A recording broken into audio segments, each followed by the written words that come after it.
Sejam bem-vindos ao programa Logística em Foco.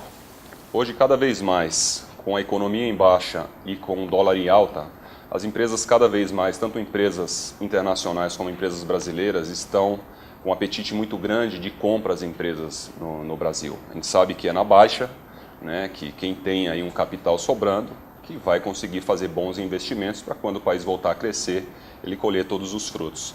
E para falar um pouquinho sobre o assunto, nós estamos com o Fábio Levado, que é diretor executivo da Adavel Gestão Empresarial e Investimentos.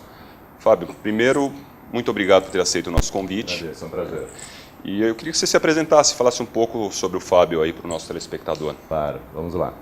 Jundiaense, né, nascido, criado em Jundiaí, 25 anos de experiência executiva, trabalhando em algumas empresas nacionais e outros grupos multinacionais. Engenheiro químico de formação, mas desde muito cedo já voltado para a área de negócios, né? Então eu troquei de lado da mesa muito cedo na carreira, muito no começo da carreira. Há 7 anos tenho a minha empresa, a Adavel, né, que tem 2 pilares principais de trabalho. Primeiro, de gestão empresarial, que trata de estratégia de negócios, visando o crescimento da empresa e principalmente a sua valorização. E o outro braço de investimentos, que trata do processo que nós vamos falar hoje de fusões e aquisições. Né? M&A, como é conhecido em inglês, uma sigla muito comum, muito utilizada e muito falada nos últimos tempos. Então, essas são as minhas atividades empresariais ao longo desses 7 anos. Mais de 100 projetos realizados, dos quais 30 que culminaram em fusões e aquisições. E tem uma iniciativa pessoal, que aí é mais com o viés acadêmico, Anderson, que trata do Instituto Brasileiro de Meritocracia. Isso é algo bacana, pensando na produtividade e eficiência das empresas.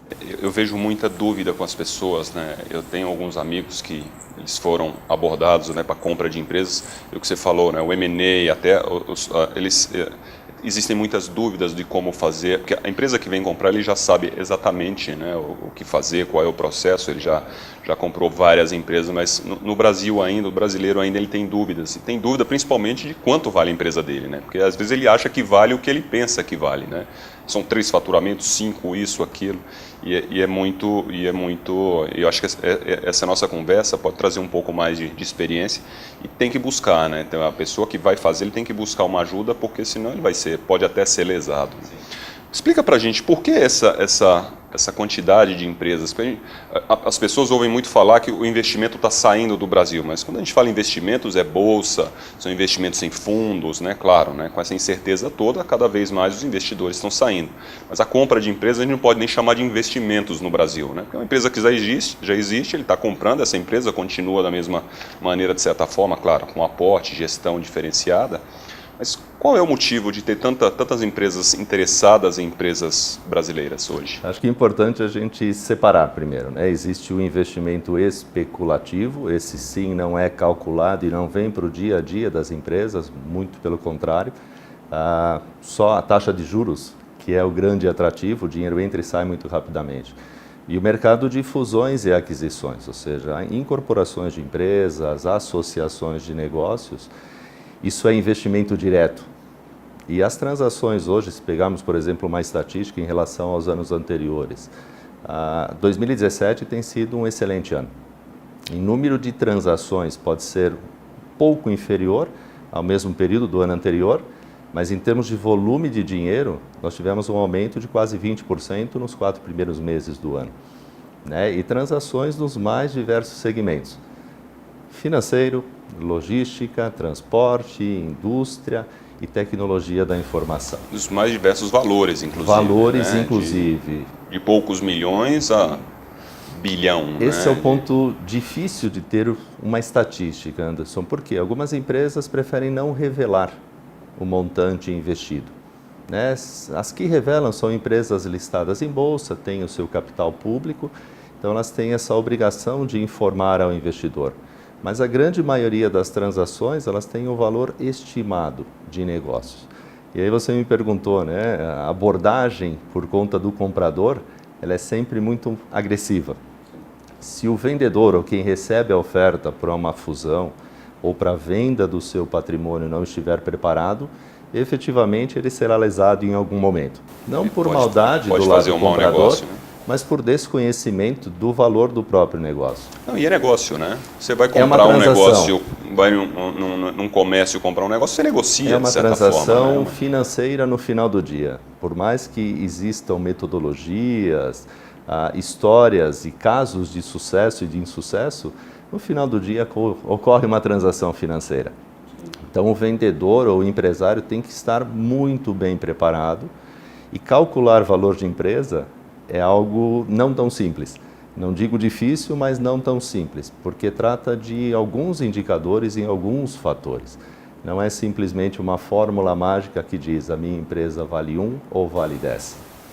E o que a gente vê de dificuldade, a informalidade no Brasil, né, a falta, tudo bem, quando a gente fala de planejamento tributário no Brasil, é quase impossível as empresas fazerem um trabalho 100%, mas dá para fazer um bom trabalho, sim, sem dúvida. Então, quanto mais você está organizado e preparado, né, o que a gente vê muito é que as empresas completamente desorganizadas, principalmente com seus fluxos, não entendendo ainda todo o aspecto tributário, às vezes financeiro, né, porque você fala financeiro, contábil, gerencial, né, e muitas empresas crescem, se desenvolvem, ficam grandes no Brasil, mas sem ainda um controle. E aí quando você vai se preparar para isso, aí fica um pouco mais difícil, né? Quando você está grande, para você fazer tudo isso, acho que é o trabalho de gestão que vocês fazem, né?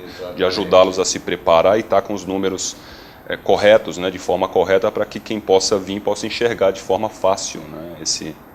Esses números e enxergar a empresa, né? Sem dúvida. A primeira etapa do trabalho de uma empresa como a da VEL é justamente a preparação da organização para o momento, seja ele de venda ou difusão, né? Então, o que nós recomendamos? Sigam as boas práticas de governança. As boas práticas de governança se referem a quê? Um balanço contábil alinhado com o balanço gerencial, né? Tenham o seu dia a dia, a sua rotina de forma organizada. Criem indicadores de desempenho dentro da organização que permitam o acompanhamento em caráter rotineiro, e seja ele semanal, quinzenal ou mensal, mas que permita para o gestor, para o sócio, o acompanhamento e principalmente a decisão de mudança de rota. E real, né? E que seja real, porque isso, né, numa transação, digamos, 10 anos atrás, talvez passasse por uma auditoria. Hoje, definitivamente não. Caixa 2, caixa 3, caixa 4, esquece. A informalidade, né? Ela só deprecia uma negociação, né? Consequentemente, o valor da empresa ele deixa de ser criado ou mensurado por conta dessa informalidade. Então, quem tem a ideia, ou mesmo que não tenha isso como projeto, tem que ter a organização muito bem controlada, né? E 100% da informação contábil e gerencial é o principal fator. Sem isso, nenhuma transação começa. Você falou de alguns setores. Existe hoje um setor mais procurado, um segmento mais procurado no Brasil ou não? Ele vê muito mesmo, são os resultados das empresas. Como é que... Dois setores que nós acompanhamos, né, desses 4 primeiros meses ou 5 primeiros meses do ano, com destaque. O primeiro de tecnologia da informação, muito direcionado a serviços financeiros. Ou seja, o Brasil é um mercado ainda muito concentrado em termos financeiros, serviços financeiros, são poucos bancos, poucas instituições que controlam 80% do fluxo. Que dá um pouco resultado, né?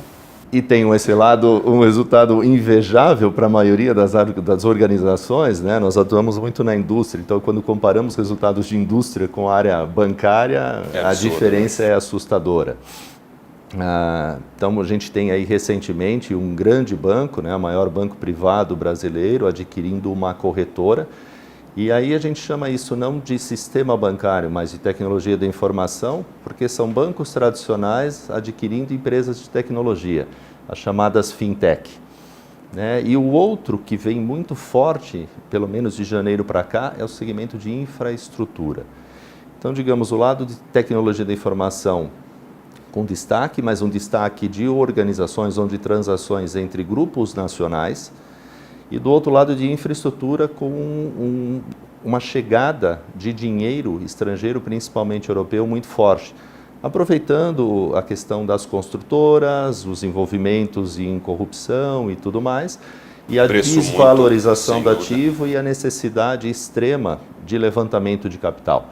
Então, grandes grupos europeus investindo no Brasil na área de infraestrutura. Havia até chinês, né? Chinês na área de energia, né? Grandes transações.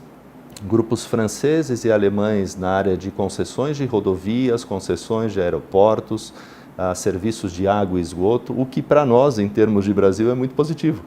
São investimentos que o governo não tem a competência e a capacidade de fazer e que o investimento privado, com uma história de sucesso, nos acelera, nos coloca num patamar mais próximo do que eles têm. Nós estamos décadas atrasados, né, comparado com os países em desenvolvimento. Cita para a gente aí um ou dois pontos, né, os principais pontos que quando uma empresa ela se interessa em comprar uma outra empresa que ela analisa dentro da corporação. Primeira análise de atratividade é o segmento de mercado, ou seja, o quanto esse mercado entrega ou está alinhado com o que ele tem de experiência em nível global. Então, a atratividade, o potencial de crescimento desse mercado é o primeiro fator de atratividade. E o segundo é verdadeiramente o resultado da empresa. Que organizações ele tem como alvo e o resultado que essas empresas promovem. Existe uma comparação, né? Por exemplo, a gente fala, eu trabalhei em empresas multinacionais, eles falavam claramente para a gente, se vocês estiverem dando menos resultado do que o dinheiro, por exemplo, do que os investimentos aí em instituições financeiras, a gente vai embora, coloca o dinheiro no banco existe alguma comparação? Ou... Eu costumo brincar com algumas empresas que nos procuram que nosso principal concorrente hoje chama-se taxa de juros. Né? Como você bem disse, a minha experiência em empresas, tanto nacionais quanto internacionais, é exatamente a mesma. Ou seja, eu coloco meu dinheiro numa boa aplicação financeira, vou ao shopping tomar café, não que isso seja ruim, muito pelo contrário, é muito bom, mas por que eu investiria numa organização se o meu retorno é inferior a uma taxa de aplicação financeira? Felizmente temos empreendedores, temos empresários, né, que acreditam não só no retorno desse investimento financeiro, mas na contribuição que eles dão à sociedade. Então, taxa de juros é sim um referencial e retorno do investimento. E nós tivemos isso muito claro nos últimos 4 ou 5 anos, fundos de investimento com muito recurso disponível e buscando taxas de retorno superiores ao que eles têm originalmente. Então, nesse aspecto, uma empresa nacional traz um número muito superior a que é uma taxa financeira de um banco europeu ou um banco americano. E quando se fala de banco brasileiro, também tem toda a instabilidade, né? Então tem que tomar cuidado com isso. A gente vai para o nosso intervalo e a gente vai falar um pouquinho do que a gente falou. O brasileiro ainda precisa entender muito desse processo, né? Quando a gente fala de EBITDA, EBITDA, cada um fala de uma maneira, e eu converso às vezes com muitas pessoas, eles, o que é isso? Né? E é um fator principal, né? A gente vai para o nosso intervalo e voltamos já.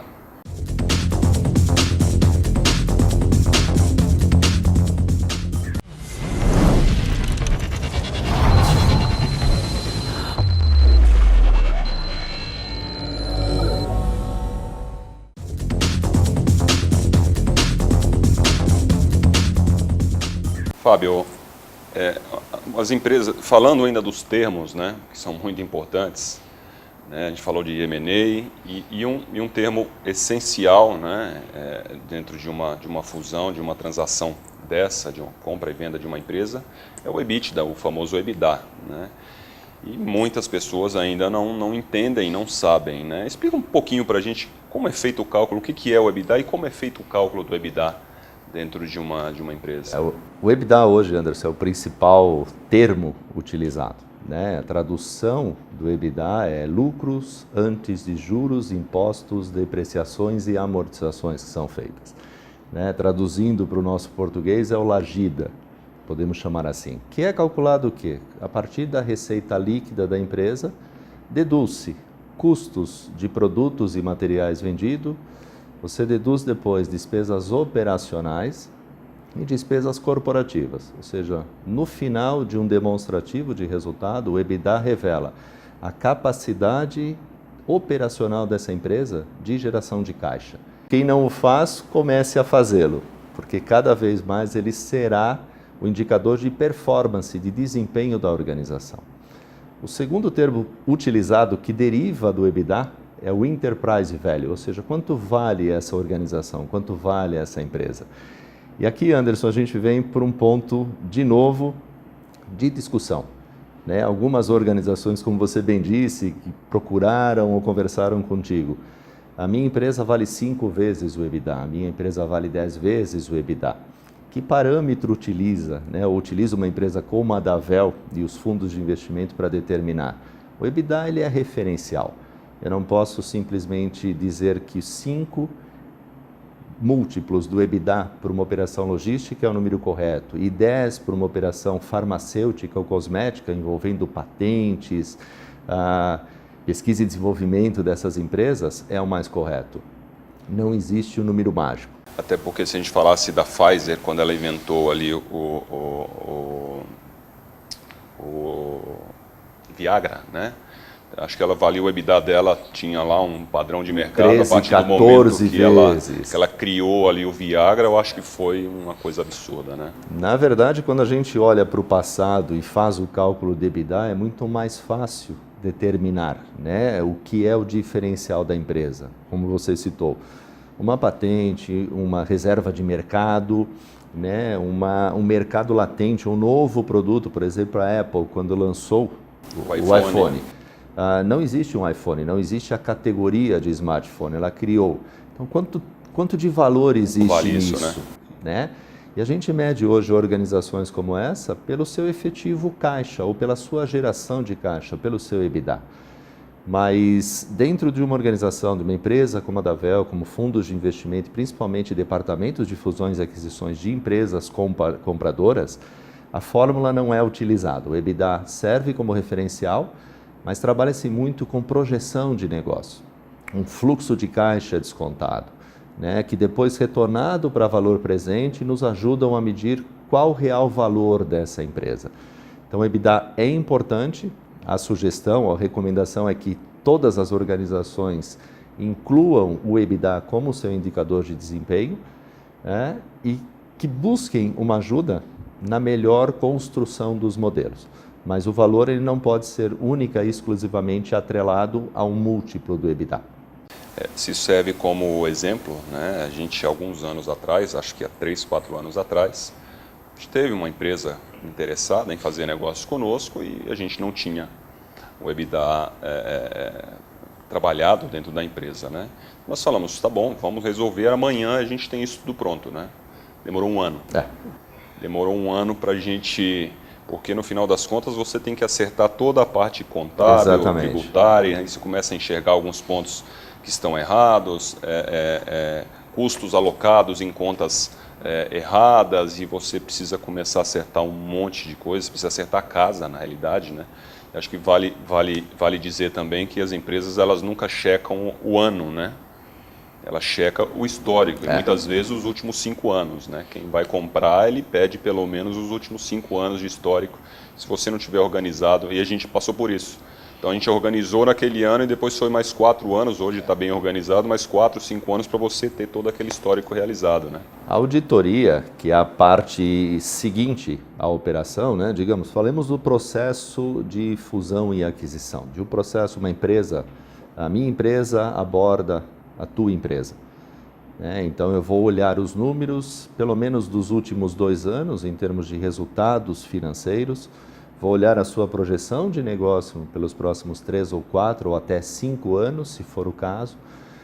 Assino a minha intenção, a minha carta de intenção, que é um documento chamado LOI, né, que é Letter of Intention, outra terminologia desse mundo, e a partir daí abre-se uma auditoria. Anderson, nesse processo, a auditoria ela vai 5 anos para trás da tua organização por uma questão trabalhista. E ela vai até o momento do último dia do fechamento do negócio. Digamos, né, eu estou lá no dia 31 de dezembro, eu encerro a organização, encerro o meu balanço contábil. A auditoria ela crava esse exato momento.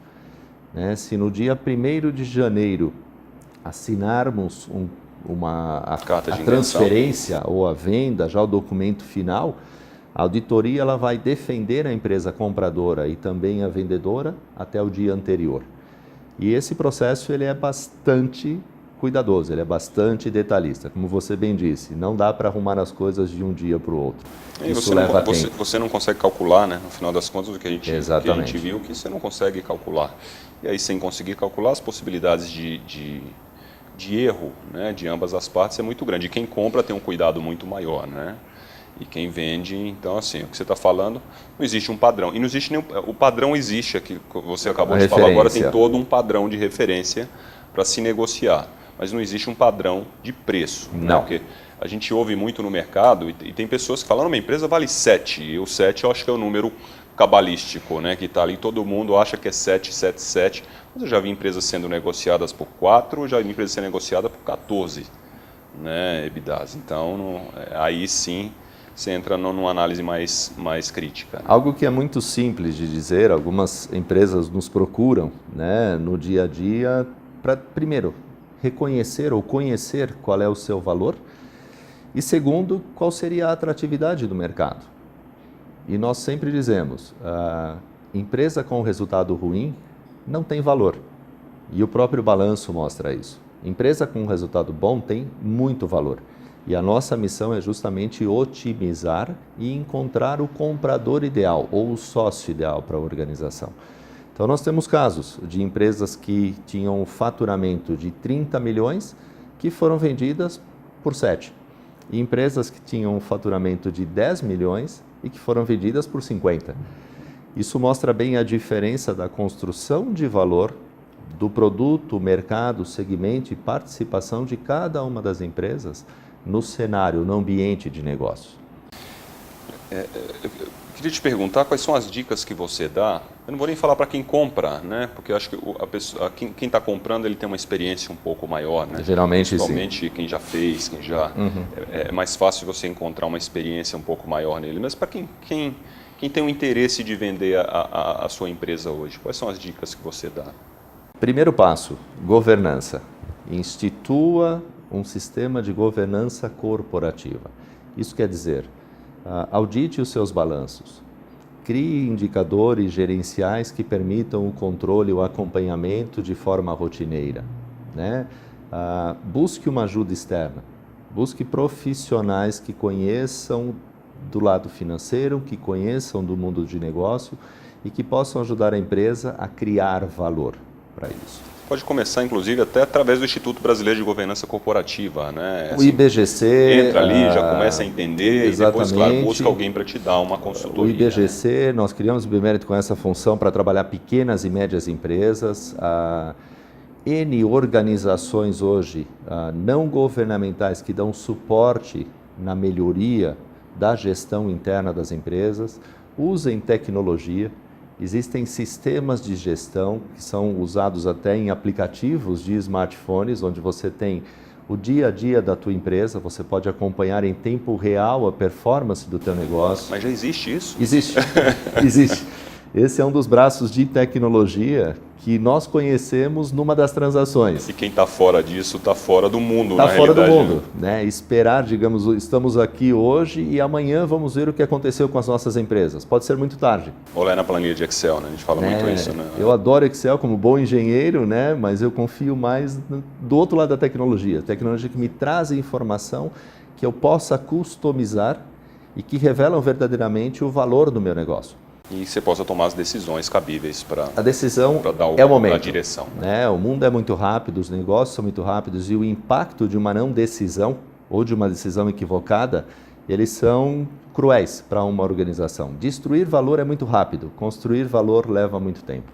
Fábio, nosso tempo é curto, né? Acho que é um assunto muito interessante. Muito obrigado por ter, de novo, né, por ter aceito e espero que a gente possa falar um pouco mais sobre o assunto.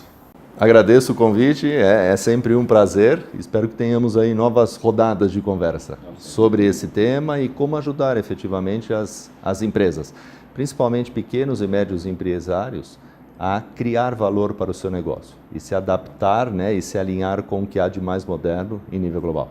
Muito obrigado. Estamos chegando ao fim de mais um programa Logística em Foco. Lembramos a todos vocês que nosso programa inédito vai ao ar todas as quintas-feiras às 22 horas. Caso você tenha perdido qualquer um dos nossos programas, você pode chegar na nossa página no YouTube e também no Facebook, no programa Logística em Foco. Até a próxima.